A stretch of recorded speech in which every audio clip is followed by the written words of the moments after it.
Alright, well, I guess this one's just along for the ride today. Hello and welcome back to my channel. Today I'm going to be doing a June reading wrap-up. In my very brief history of making booktube content, this would be video number 3, I have been doing bi-monthly wrap-ups, mostly because I felt like I didn't read enough in 1 month, and I read like just enough in 2 months to make a whole video, but I talk a lot. So even though the amount of books wasn't an insane amount of books to mention in one video, the videos ended up being like about 40 minutes each. So in the interest of posting shorter content and also more content, I've decided to, for the time being, attempt to do a monthly reading wrap-up. My goal is to get relatively consistent with it to the point where I'm able to post like within a month of that. So like I would like to post my July reading wrap-up in the month of August, even if that means I manage to finish editing and uploading during the last week of August. That doesn't matter to me as long as I can get it within a month. I'd love to do that. I'm currently filming this June reading wrap-up in July and like the last 2 weeks of July, so not gonna happen this time, but that is the goal. That's what we're trying to get to. I did not have a great month of reading in June, I'm not gonna lie. I was dealing with finals and finishing up the spring semester, which was an absolute doozy, I'll say that right now. And with the start of summer and with all of my family being fully vaccinated, I was actually able to go on a vacation with them, which was great, but not super conducive to a whole lot of reading. So if I'm able to keep my opinions to a minimum, it should actually be a fairly short video. Have I already been talking for 10 minutes? Are you kidding me? Okay.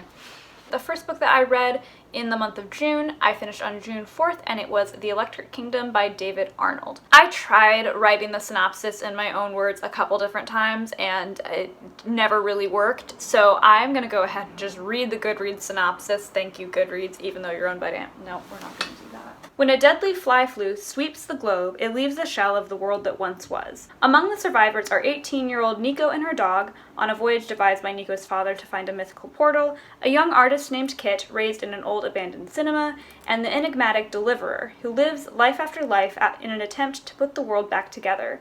As swarms of infected flies roam the earth, these few survivors navigate the woods of post-apocalyptic New England, meeting others along the way, each on their own quest to find life and love in a world gone dark.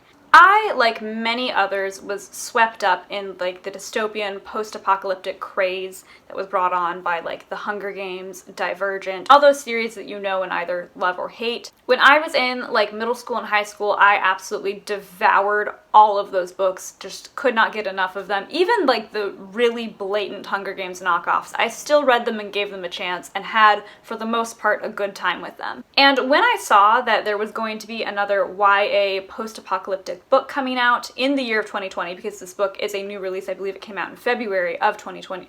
Did I say 2020?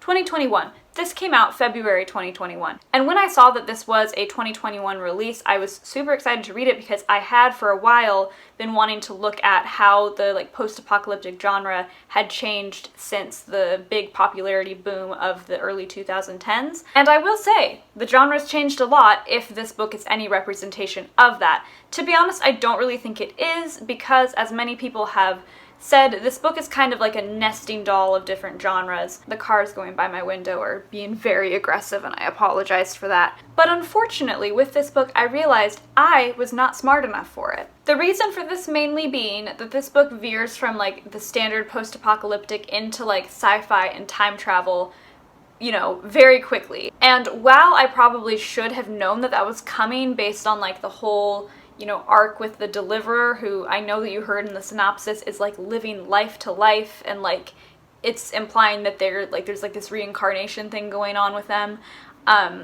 Even though I should have known, I was still caught kind of off guard by it, and I'm one of those people that can only read like the most accessible sci-fi on like my best days. I'm not super interested in sci-fi, and like time travel stuff kind of just makes my head hurt. And unfortunately, I did read this book during finals week when I had like not even any bandwidth. I really did pick this book up with the intention that I was going to go back to like that YA post-apocalyptic nostalgia with, you know, any new elements that the genre had come up with. And I wasn't expecting those elements to be just straight up like time travel and sci-fi. I will give props to this book right away for being able to pretty much right away change my resolve to DNF this book. I'd had this book for a while and I didn't have a whole lot of time left before I would have to turn it back into the library, and after having it for like the full amount of time that I could have it for, like I just hadn't been able to pick it up until like the last handful of days. And so when I finally did pick it up, I was really just kind of telling myself, like, you know, the second you don't like anything in this book, we'll just DNF it, send it on its way. Because, like, ultimately, I'm not super attached to, like, The Fly Flew or David Arnold or, like, anything that's specific to this book. I really just want, like, new YA post-apocalyptic literature. I'll call it literature. I will. But I'm not super attached to this book specifically, so like we can turn it back in. It's no skin off my nose if we do. I love how I'm talking about myself as if I'm like a unit and there's like multiple of me that we all have to decide whether to DNF the book or not collectively, which is kind of how my brain works. But as soon as I actually picked this book up and started reading, I pretty much instantly went from, if this book makes one wrong move, I'm putting it down and turning it back in and we're gonna be done, to like, I'm absolutely gonna finish this book because like, hello. It really grabbed me with the writing style and the post-apocalyptic world that it created, even though, you know, flies, really, you know, like I was able to suspend disbelief because I was enjoying like the writing style and the characters so much from such an early point in the book. And as I was reading, even though I already knew this, it just hit me so hard that like I miss YA post-apocalyptic books so much because they're so fun. Like I genuinely love them so much and I want to read more of them, I really do. But this book really just, you know, devolved into something that I didn't have the capacity for, and it hurt my fragile little brain. So I ended up giving this book a very meaningless 3 stars because, like, honestly, I think it probably is a good book. It just became something that I just could not really follow. So the next book that I finished was The Kitchen Front by Jennifer Ryan. I finished this on June 13th, which is significant because June 11th is my birthday, and this year I had a really hard time with the whole birthday thing. Not because anybody did anything to make it a hard time. In fact, all of my friends and family were wonderful, made me feel very special on that day, but birthdays can be a lot when you're dealing with like depression and anxiety because you're just like, oh my gosh, if somebody doesn't tell me that they love me on my birthday, when else are they gonna tell me? If somebody doesn't, I may as well just like walk into the ocean. So like, I'm willing to acknowledge that I was probably in a pretty bad mood on June 13th when I finished this book because it had not been a great couple of days. I was really struggling mentally. But at the same time, I don't really feel like being nice to this book, so we're not going to be. This book is about a cooking competition that is set during World War II. It's set in England. It follows the perspective of all 4 of the contestants as they go through this competition, and it also looks into like rationing and war politics at the same time. And you don't know this, but the premise was ticking off like every single box for me. I love reading about food. I love reading about competitions, and even though it is like completely overdone, I'm not completely worn out on World War II books as so long as they're looking at things from a different perspective and one that we haven't seen a billion times already, which like the historical fiction genre has really milked World War II for all it's worth, which I probably shouldn't say that. And the focus on food rationing really did that for me. I hadn't read a whole lot of books that really like delved into that. So I was so excited for this book, like genuinely like a 5-star prediction for the year. Like I had been waiting for this book for a really long time because it had a super long wait list for it. Like I'd been waiting since like February to read it and I was so excited. And with this book, I adjusted my expectations very fast because I started reading and immediately I was like, oh, this is going soapy.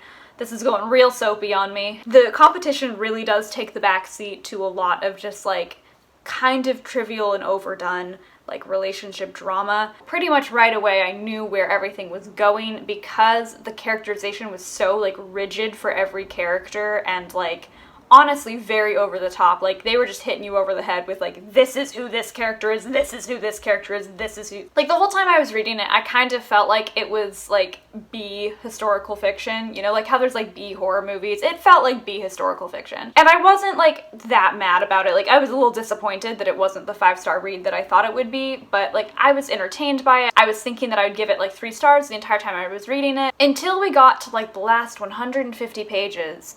And oh boy, We went into this feel-good tailspin where we were trying so hard to ensure that every single character got like a happily ever after at the end that we just bent over backwards to make sure it could happen for everyone. And when I say bend over backwards, like that encapsulates like characterization reversal, like magically fixing things behind the scenes. At one point, one of the main characters who has been dealing with a stutter for her entire life is suddenly cured of this stutter because enough people tell her you just need to have confidence. And she's like, all right, I will have confidence. And the stutter goes away because lifelong speech impediments can be cured with confidence. Now, I should probably say, if you are not a fan of listening to people be angry about books, I would skip over this section completely because I'm about to get very angry about this book. In one of Jennifer Ryan's many attempts to make the ending as sickeningly sweet as possible, she gave us what I would call, I think, the worst representation of a pregnant character I've ever seen. Throughout the entire book, there's a character named Zelda. She had a really difficult childhood and pretty much as soon as she could, got out and started cooking in any restaurants that would hire her. She has all of these goals and aspirations to become like the head chef of like a hotel or like a, you know, just someplace prominent, someplace special, someplace nice. However, we find out in the beginning of the book that she's actually pregnant with an unwanted child, and she's not getting any support from the father, and the existence of this baby is kind of derailing all of her plans for the future. And all of the women in this book are telling her the same thing, which is like, well, as soon as you hold the baby, everything will change. You just have to have it, and then you'll realize you actually want it. Which is not a surprise that people are saying this to her. That happens with every pregnant character in every book. But when we actually get to the scene where Zelda gives birth to her baby, she is very much like, no, I don't want to hold it, just take it away.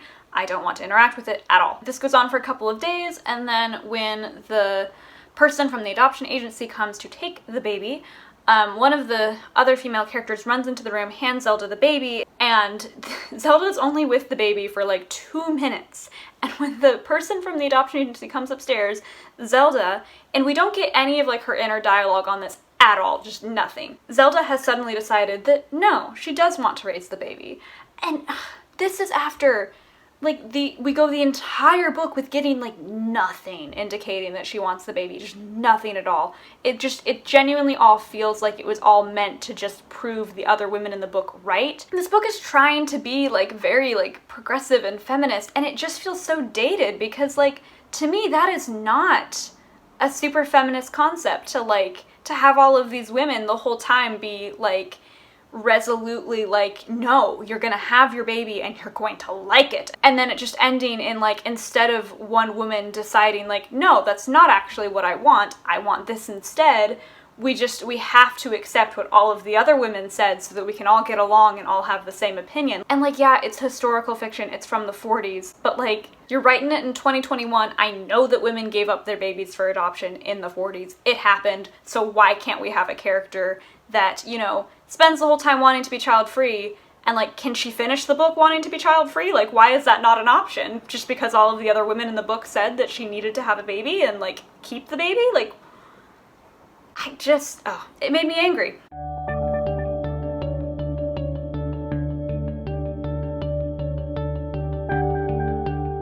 This book ends with all of the 4 girls that were contestants in this competition. They decide that they're going to make their own restaurant together because they're all friends now, even though they all hated each other in the beginning of the book, and there was barely any work done to change any of that. And do you want to know what they name this restaurant that they make together? They name it The 4 Friends. The 4 Friends. Like, I genuinely had to look away from the page because I thought I was going to be sick. Like, The 4 Friends, oh my gosh, like, just, oh my, ugh. I'm filming this nearly a month after finishing reading this book, and like, it still makes me ill. It's so disgusting. At the end of the day, this book really, really wanted to be like a feminist book that was really promoting like friendships between women, and like, I'm all for it, but this had like such this perfectionistic sheen over the whole thing. Like, I really don't love the idea that all of these women have to like become best friends, and oh, they all end up living together. I don't know if I mentioned that either. Like, I don't like the idea that they all have to become best friends to still like support each other. And I should probably add, a lot of these women have like history together that would make them not like each other. And I wanted the whole time that I was reading to just be like, it's okay if they end up kind of hating each other still. Like, I didn't come here for this like feel-good nonsense. I came to see a competition. I ended up giving this book 2 stars because even though the ending made me furious with how gross it was an entertaining book to read, and you know, if you're ever just in the mood for some B historical fiction, I would pick this up, I guess. After reading The Kitchen Front, there was a pretty big gap, and that gap was while I was on vacation. I did bring like 3 different books with me on vacation, but I didn't anticipate how much being on vacation would tire me out. I ended up reading very little during that time. I finished the book The Forest of Stolen Girls by June Her on June 28th, and let's just give it up right now for the best cover of June 2021 because like, it's so pretty. This book is a YA mystery that is set in 1426 Korea. This book is about a girl named Wani who goes to a kind of deserted town in search of her father who went missing from there a year ago. Said town has not a great history, as it is the location of this like incident that happened with Wani's family years ago that you find out more about throughout the story. And it is also the location where about, I think it was like 13 different girls have gone missing from, and they have never been able to find them. So Wani's mission here is to, you know, A, find her father, but she's also trying to figure out what is going on with all of these missing girls, hence the title, The Forest of Stolen Girls. I was a little bit worried going into this book because it is set in like 1426 Korea, and I was just like, am I even going to understand like anything in this book, just because it's like so far removed from anything I know being in like the 1500s, right? Like, isn't that how that works? You say like 15 when it's like starts with a 14, then it's like the 1500s, right? This video is really just me exposing how dumb I am. Like, first I can't understand like a YA sci-fi book, now I can't understand how years work. This book was actually very accessible. It's very atmospheric, and I really enjoyed how many suspects there were. Because it's set in a time where like forensics is just not really a thing, it very much follows like the classic whodunit, like everything's based on circumstantial evidence, and honestly that can be kind of fun because you've just got suspects galore and you can't really rule out anyone. This book really kept me guessing right up until the end, and part of that is, I think, to the credit of the book. Part of it also is the fact that I was reading this while on vacation and would only read like a chapter at a time and like barely retain any of the information from that chapter. And because I was reading this very sporadically while on vacation, unfortunately this book is getting kind of like the 4 stars, I guess, rating because I wasn't super focused on it, but I like can definitely still acknowledge like this book did a lot of things right. So I'm giving it 4 stars, even though like I don't really remember a whole lot from it, just because I was not in a space to really ingest a lot of books. But if anything in here sounded interesting to you, I would absolutely pick it up. I think it's a very worthwhile read. I also follow June Her on Twitter, and I think that she's wonderful, so I am very happy to support her books. The last book that I read in June was Palace of the Drowned by Christine Mangan. I finished this book on June 30th. This book is about an author named Frances. She goes by Frankie, and she is currently taking a break from basically life at large because she had a very public breakdown. Her wealthy friend basically said, why don't you just go to Venice for a little while and chill out? Which is kind of hilarious because Frankie is like constantly questioning this friendship the whole book, and it's just like,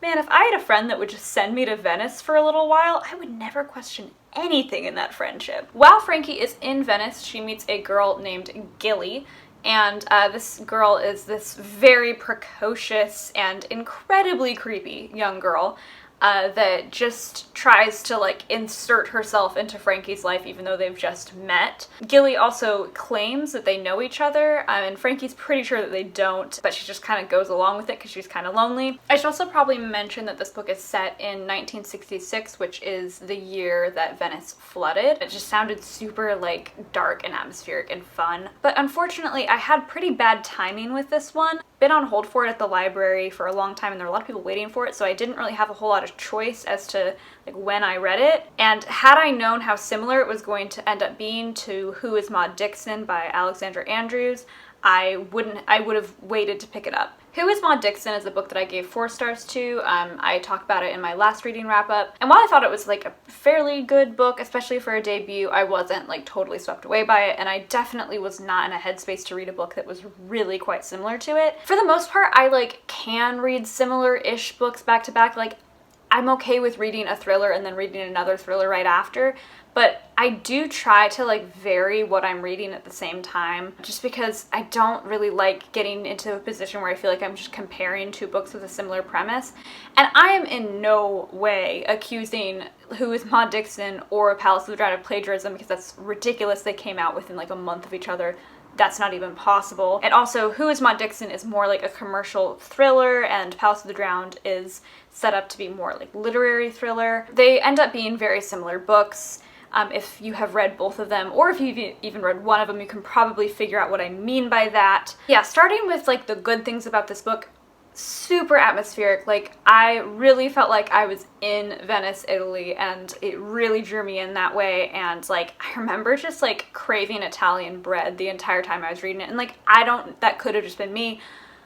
I don't know, but like, I'll give it to the book because like it happened to me and I was reading the book at the same time. We'll give Christine that. It was also like one of the best books that I've read so far this year in terms of like building tension with just like little things. There were so many just like little seeds of doubt that would get planted as you were reading, and it was like I kept reading and then like I'd flip a page and be like, oh, I forgot about like that one little thing that we're supposed to feel uneasy about. And it just felt like there was so much of that it was just like, for me, it was honestly quite the page turner. So if I was rating this book purely on those elements, it would have been a 5-star. It did a great job with both of those things. But I was a little bit let down in terms of like the historical fiction side of this book, which like, it's not really meant to be historical fiction. It is a literary thriller. Like, that is the point of it. So like, I probably shouldn't be that harsh on like that element. There's like all this build up to this flood that we know is gonna happen.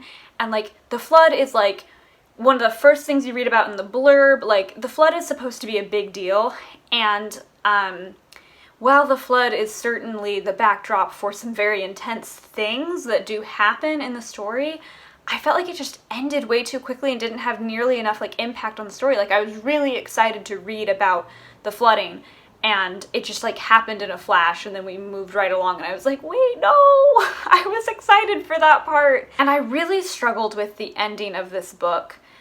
Mostly because so much of it is riding on one character being just like unreasonably cruel to the main character, and it makes it really hard to believe what's going on. It just felt like the last half of the book like really needed a conflict to drive it, and they picked a conflict that just didn't really make a whole ton of sense. Since at that point in the story, all of like the little kind of tidbits of tension along the way had kind of dissipated, and we'd like figured out most of the like mysteries that were part of the story, it was just not super entertaining to read. I've been very conflicted about my rating on this one because I gave it 3 stars, but I don't think that it's better than Who is Maud Dixon, which I gave 4 stars to. The thing with The Palace of the Drowned is that like I finished it and I honestly didn't know what I was supposed to have gotten out of it, and I kind of felt like I didn't get anything out of it.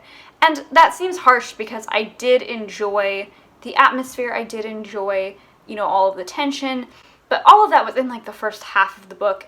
For the last like half of the book, I really just kind of felt like, all right, heart and head both empty. Like, I've got nothing for this. I was just very ambivalent towards the book in the end.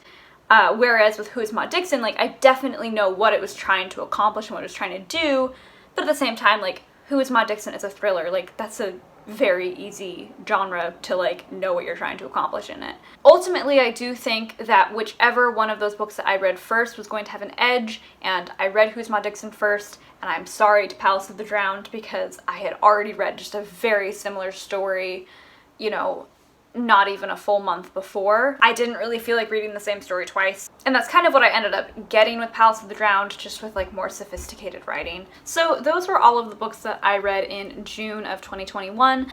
It was not a great reading month for me. You know, the best book that I had was like a 4 stars, I guess, and you know, everything else was like 2 and 3 star reviews. However, I am filming this, as I said, in July, and I have read a ton of really good books in July. So I just kind of wanted to get this June video out there into the world so that I could just like move on and think about the month of July. Thank you so much for watching. This is probably a little bit of a depressing video with just how depressing this reading month was, but you know, it is what it is. Those are the books that I read, and those are the opinions that I had on them. So once again, thank you, and I hope to see you for the July reading wrap-up, because I'm super excited to share that with everybody and share all of the wonderful books that I read during that time.